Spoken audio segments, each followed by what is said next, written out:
Thanks very much. I've got 15 minutes. I don't know where I'm going to go, but I'm going to try and leave you with a couple of names and a theme to think about. Rex is a small Australian company and explorer. We discovered Hillside in South Australia, first hole 2007. And more recently, we've traded into the Hog Ranch project in Nevada that used to belong to Western Mining from a long time ago.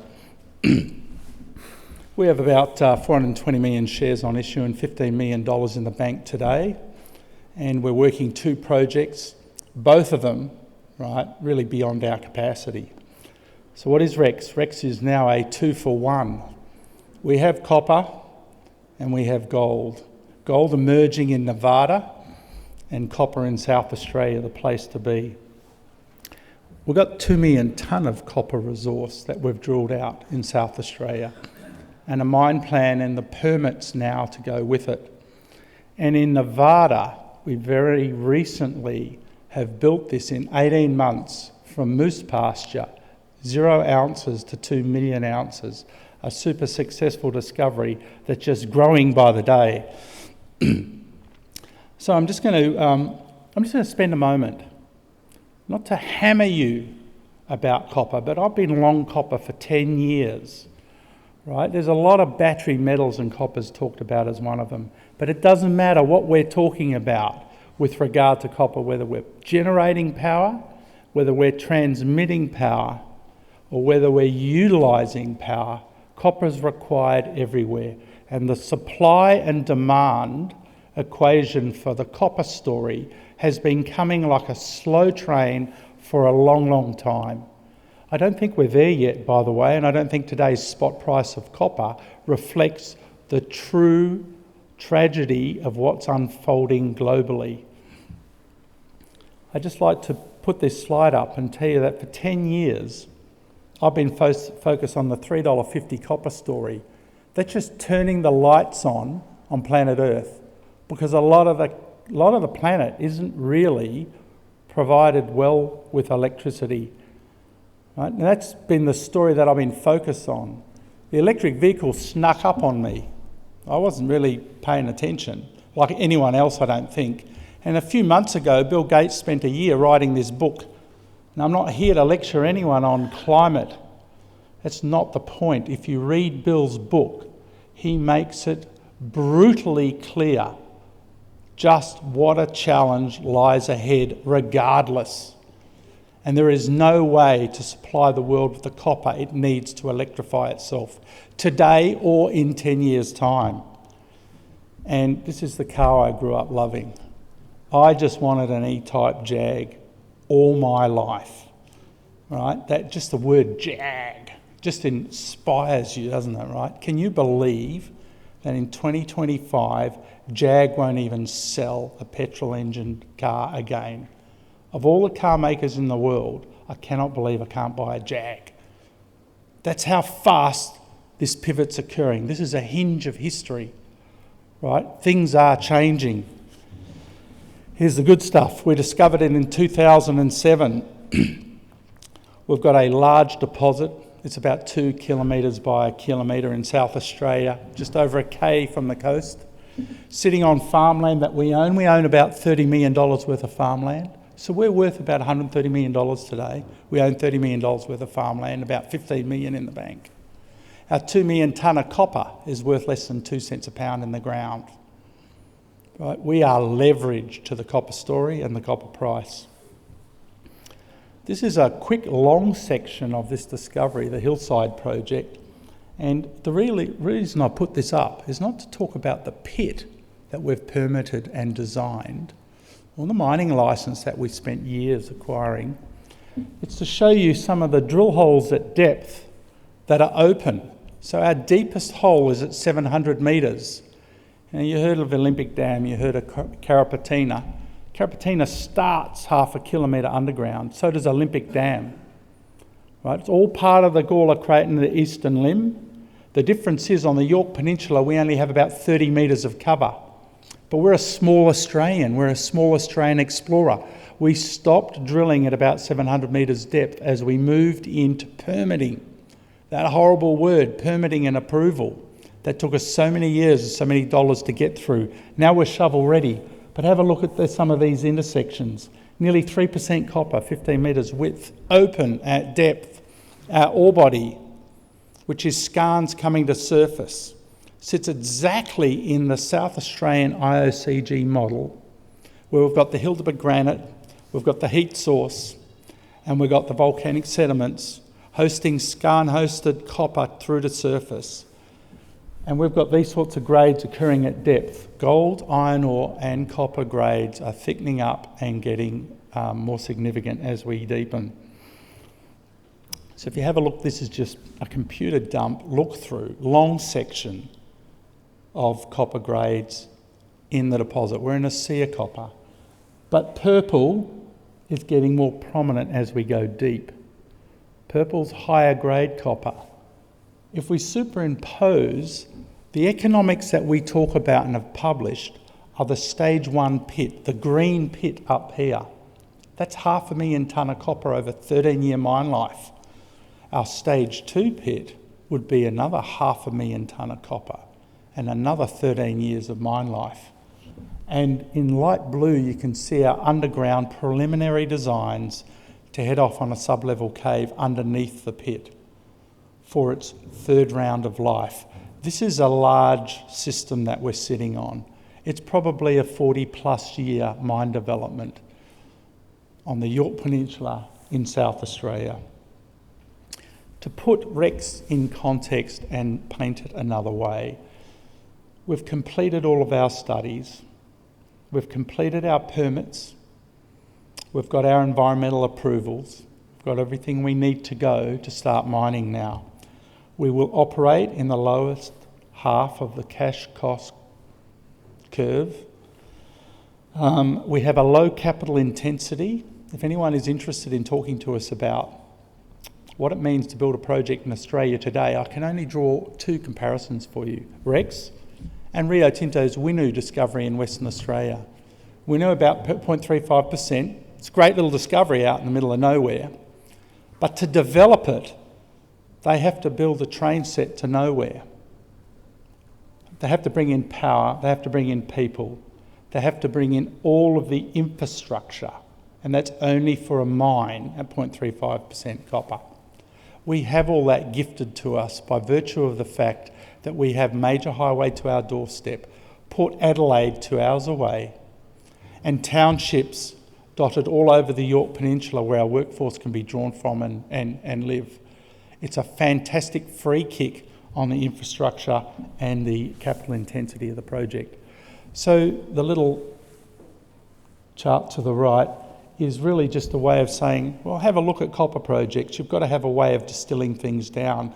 If you can find a significant shovel-ready project anywhere that doesn't involve risking your life, no one's been able to challenge me on that. Hillside is unique now, and we've got ourselves to this position. So it's a great story that's surrounded by exploration opportunity, and we've spent $170 million getting here. Now, this is important. I'm a mining engineer. I've built things, I've operated things, and I've spent a lot of time overseeing exploration. And exploration's fun and exciting, don't get me wrong, I love it. But there's this horrible thing between discovery and construction, and that's the permitting process. And that's where we spent a lot of time, and we're finally there. We're over the line. We finally have achieved our final permits in the middle of COVID, and the South Australian government changed the legislation after 70 years, right, to fix up problems that had worked their way into the system. So we're in a good shape now to build and develop this project and take it forward. What does it look like? That's where it sits up against the ocean, 35,000 tonne a year for the first 13 years, and that's just the starter pack, right? At today's copper prices, IRR's over 30%. That's the leverage to copper. And we can double this baby overnight. So it has all the things you look for if you want to develop a copper project now. Low cost, long-term production, modest, not insignificant capital cost. $410 million US to develop it, or 585 at 70 Aussie. So it's a pretty good looking project, and it's what made Rex, and it was the first discovery of what we hope are going to be a large number on the Yorke Peninsula moving forward. I haven't got time to really talk to you about that, because I really want to just hone in and take you through what has also taken our attention. But I've just left this slide in to give you a feel for how the economics of this rotate with the copper price. So obviously, when we published this, $4 was contemplated as an upside. It's $4.50 today. This thing will print cash, right? But we still can't see an end in sight, and a lot of global commentators are calling for copper prices north of 7. I've been in that space for a long time. As Robert Friedland says, the revenge of the miners is coming, right? The world needs what we produce and what we've found, and these things are hard to find. So we're worth today about 2 cents a pound in the ground. It's costing you about 7 cents a pound to discover copper today. So if someone wants to buy a copper project, they need to be spending up to 10 cents a pound in the ground. That's just our copper project. September last year, I couldn't pay someone to listen to the copper story. And we traded ourselves into Hog Ranch. It was a gold project that Western Mining paid $100 million for in 1988. I used to run the gold business for Western Mining, so I knew this project well. Right? We walked away from the US as Western Mining 4 years later. We wouldn't sell it, we shut it down. We brought it into the company, thought it might be interesting proposition. It had 0 ounces. Whoa, did that change quickly? In 18 months, for less than $1 an ounce discovery, we've grown this to 2.2 million ounces. Now this is our +1. This isn't valued in our share price. Just remember the name Hog Ranch. It's not hard to. Hog Ranch, because I think you're going to hear a lot more about it moving forward. That's what we achieved with not a lot of dollars in 18 months. When we acquired it, the only thing of interest to me particularly was that little pink dot called Bells down in the bottom corner. As Westerns had left that as the last bit they mined, there was gold on surface, and we thought we might have a few 100,000 ounces we could get into in a hurry. Since then, we've more than quadrupled our licence holding. No one had ever done magnetics over this. We ran the first magnetics air surveys over the area. We've done IP, hyperspectral, and all of a sudden it's gone, oh, hang on, this is not what we thought. We thought we might get to 500,000 ounces. Well, we're already past 2.2. Adding ounces right now is boring, right? If all we were going to do is drill a few ounces, we can do that. We know where to go, right? Let's start adding ounces. Let's start moving the grade up. Good story. This thing could be so much larger. We have a range of targets in it. We completed, to give you a flavour, only 6-8 months ago, my fascination with this was how fast can we bring it into production. And that is that Bells pit that Western Mining left behind. That's what it looks like today. I took that photo and we put a little scoping study together on it. And using off-the-shelf equipment, right, put the old team back together who originally had operated it, originally designed the heap leach, so that we had history behind us. We knew where to start. We didn't have to invent the processing method. We didn't have to do the test work to decide. We're only crushing this to 1.5 inches. We crush, screen, agglomerate. That means add a bit of cement so the water percolates, the solution percolates nicely, and then we stack it, and it recovers in excess of 80%. In fact, Western's finished at 84% recovery at a 0.5 to 1 strip ratio. This thing prints money. That was our starter pack. This little project, which we got up to 400,000 ounces, looks like it can already be 1 million ounces. That's how quickly the exploration opportunity is ballooning in front of us. So, where are we at today? We're currently working on the financing plan for South Australia. That is a big deal. That's a little Australian, right, trying to build a project in this country. You'd think with Canberra printing money and the need for nation building, that politicians and banks would be lining up. Not so much, right? They're good at talk and not so good at doing things in this country. It's very interesting, but we're going to persist because I think they must come to the table, right? Instead of just building extensions on people's homes. There's more for them to do. But in Nevada, we're already back on the ground with drilling. We've been drilling for a couple of weeks. Within 2 or 3 weeks, we should have our next lot of drill holes. And we're not going to die wondering. We haven't put our holes in next to what we know is coming. No. We've done all this geophysics and we've gone, hello, look at this. This could be bigger than Ben-Hur. Let's go and put the lie detector in and see if we're on the money and see if this really could be the next big Nevadan project. So you've got a little Australian explorer turning into a developer, and we've hooked this monster in Nevada called Hog Ranch.